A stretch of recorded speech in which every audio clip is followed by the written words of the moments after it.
تو الحمدللہ اصلاً نسلاً میں سنی ہوں، اور میرے ساتھ سارے کے سارے علماء اہل سنت متفق ہیں اس سنیت کے حوالے سے، ٹھیک ہے نا؟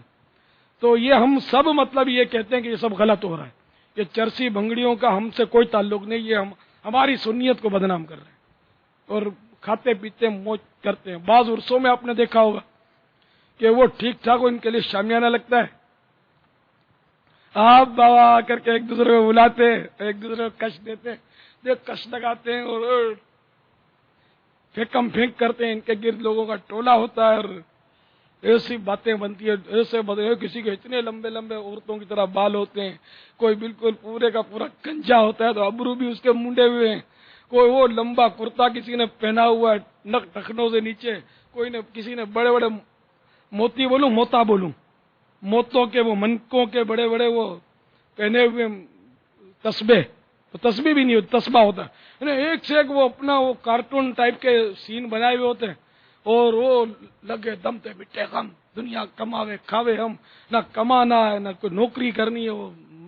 لوگوں سے وہ آپ بیڑائی پار کر کے وہ چمبا ماریں گے اور نذرانہ لیں گے، اور بالکل ان لوگوں نے یار سنیوں کو بدنام کر دیا ہے، ہمارے مزارات اولیاء کے تقدس کو پامال کرتے ہیں، ان پر اگر کل پابندی پڑتی ہو تو آج ہو، آج پڑتی ہو تو اب بھی ہو، ان کو نہیں کرنا چاہیے سا، اور انتظامیہ کو بھی چاہیے کہ ایسوں کو کھلی چھوٹ نہ دے، یہ بدنام کرتے ہیں، اسلام کو بدنام کرتے ہیں کہ لوگ ٹھیک ٹھاک بدزن ہوتے ہیں اور دور بھاگتے ہیں ہم لوگوں سے، اور بولتے ہیں یہ سنی سارے یہ کرتے ہیں، ان کو کیا پتا سنی کیا ہوتا ہے، ان کو کچھ بھی نہیں پتا ہوتا ہے، یہ اپنی مستی میں مست ہوتے ہیں۔ واللہ تعالی اعلم ورسولہ اعلم عز وجل وصلی اللہ تعالی علیہ وآلہ وسلم۔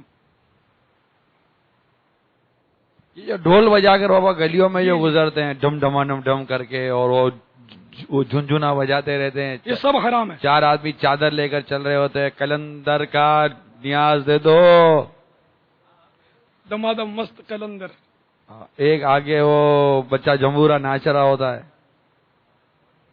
یہ سب حرام کام ہے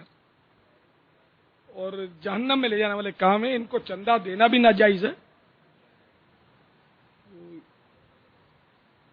بعض لوگ مزارات میں بھی چادریں لے جاتے ہیں تو ڈھول بجاتے ہوئے جاتے ہیں، یہ بھی جائز نہیں ہے۔ چادر چڑھانا ٹھیک ہے، اس کے جواز کی صورتیں ہیں، لیکن یہ کہ یہ اس طرح ڈھول بجانا جو ہے نا، نعتیں پڑھتے ہوئے جاتے ہیں، صحیح ہے تو ہے بہت مطلب بگاڑ بہت پیدا ہو گیا، بہت بگاڑ پیدا ہو گیا، آپ کو بہت کام کرنا ہے، ابھی سے آپ تو کمزور پڑے ہوئے ہیں یار، جھنڈا بھی نہیں اٹھتا، اس کا وزن بھی نہیں اٹھتا، تو تھوڑا ہمت میں رہیں، آپ کو بہت کام کرنا ہے، اور ہر شعبے میں نے کہا نا آوے گاوا بگڑا ہوا کہتا ہوں نا، ہر شعبے میں خرابیاں ہیں۔ اسی طرح مزارات کے تعلق سے بھی بہت مسائل ہیں، بہت خرابیاں لوگوں نے اس میں شامل کر دی ہیں، علماء اہل سنت بیچارے جو ہیں ان کی کوئی سنتا بھی نہیں ہے، اور بس یہ ان مقامات پر زیادہ تر ان پڑھ لوگ، جاہل لوگ اس طرح کے راج ہوتے ہیں اور من مانیاں کرتے ہیں لوگ، اور بہت بدنام کرتے ہیں اسلام کو۔ پاپا یہ آپ نے بہت اچھی توجہ دلائی، یہ ارشاد فرمائیں کہ اب جو مطلب وہاں جا کے ان کو دیکھتے ہیں تو بالکل یعنی وہ جو ان کی کیفیت ہوتی ہے وہ ایسی ہوتی ہے کہ ہوش میں نہیں لگ رہے ہوتے بالکل نا، تو پھر وہ کچھ پی کر ایسا ہوتا ہے یا جو بھی ہوتا ہے وہ آپ بہتر سمجھتے ہیں، تو اب ان کو جو ہے نا وہ یعنی لوگ اس طرح بھی کہہ دیتے ہیں یار یہ تو درویش آدمی ہے، مجذوب ہے، اس کو دیکھو کوئی پتہ ہی نہیں چل رہا، پہنچ گیا ہے یہ تو پتہ نہیں کہاں پہنچا ہوا ہے، شیطان کے قدموں تک تو پہنچ ہی جاتا ہے۔ تو یہ مطلب اس طرح یا تو یہ پی کر پہنچتے ہیں یا ڈھونگ کے ذریعے پہنچتے ہوں گے، اس طرح کی نقلی ملنگ جو ہے نا یہ بہت، یہ پتہ نہیں سفلیاں بھی جانتے ہوں گے اور کیا کیا کرتے ہوں گے یہ لوگ، تو ان کا تماشا جو بناتے ہیں نا یہ اصل ان کی حوصلہ افزائی کا باعث ہوتا ہے، کیونکہ ان کا مجمع تو بڑھاتے ہیں، تماشا دیکھتے ہیں، ان کی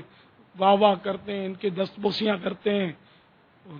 خود ایسے نہیں ہوتے، خود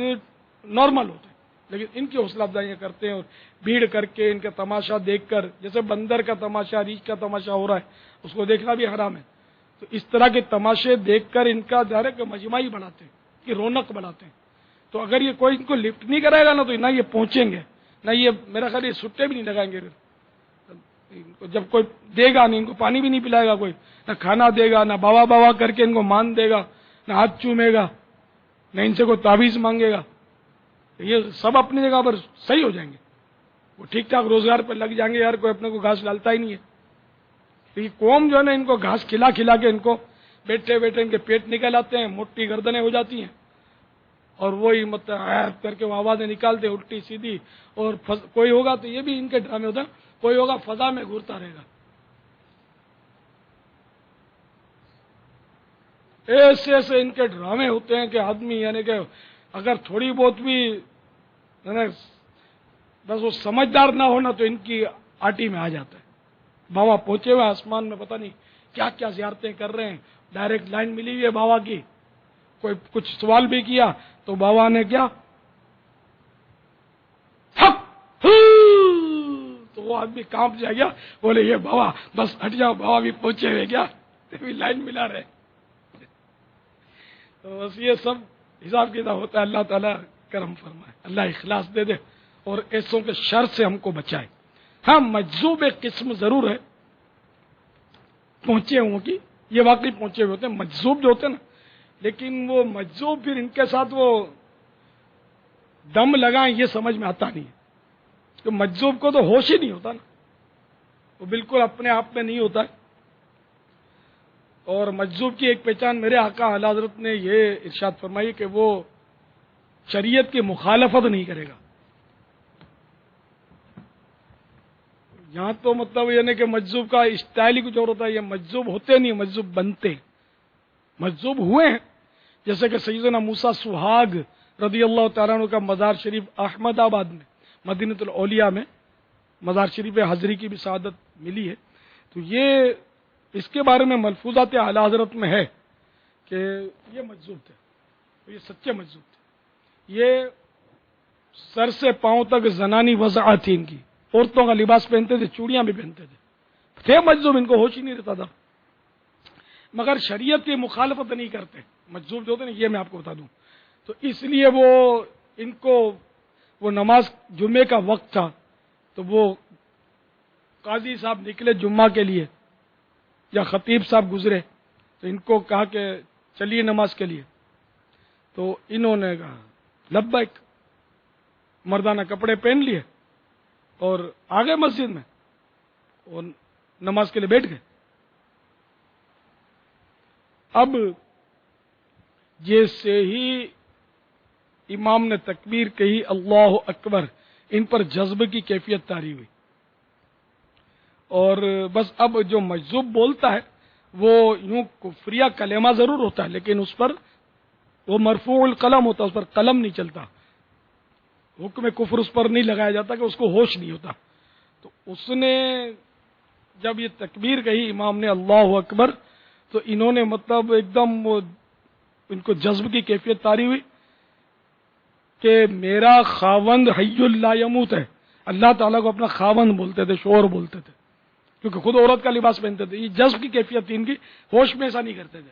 تو بولے میرا خاوند حی لا یموت ہے, یہ لوگ مجھے بیوہ کیے دیتے ہیں, مجھے بیوہ بنانے کے چکر میں. تو فوراً اسی وقت وہ ان کی کرامت کی صورت میں ان کے پورے بدن پر وہ زنانی لباس آ گیا, چوڑیاں آ گئیں, اور وہاں سے یہ جذب کی کیفیت میں جھومتے ہوئے نکل گئے. تو یہ مجذوب تھے, سچے مجذوب تھے. ورنہ کوئی دوسرا کہے کہ اللہ میرا شوہر ہے, وہ تو کافر ہو جائے گا, مرتد ہو جائے گا, اس کا نکاح خود ٹوٹ جائے گا, وہ ختم. یا بیوی کہے تو وہ اپنے اللہ کو خاوند کہتے تھے اپنا, تو جذب کے عالم میں اور کوئی نہیں کہہ سکتا. تو اعلیٰ حضرت نے پھر وہ رد یہ فرمایا کہ وہ تو صحیح تھے, مجذوب تھے واقعی. اب جو ان کے بالکے جو چلے ہیں پیچھے, مجاور جو بنتے ہیں, ان کی نسلوں بھی پتہ نہیں چلی کہ نہیں چلی, کہ ان کے مجذوب کا مرید ہونا بھی اعلیٰ حضرت نے لکھا ناجائز ہے. مرید نہیں بن سکتے مجذوب کے, اس لیے کہ مجذوب سالک جو ہوتا ہے نا وہ افضل ہوتا ہے. سالک یعنی لفظی معنی راہ چلنے والا, کیونکہ مرشد اس کو بنایا جاتا ہے جو نصیحت کرے, واعظ کرے اور عالم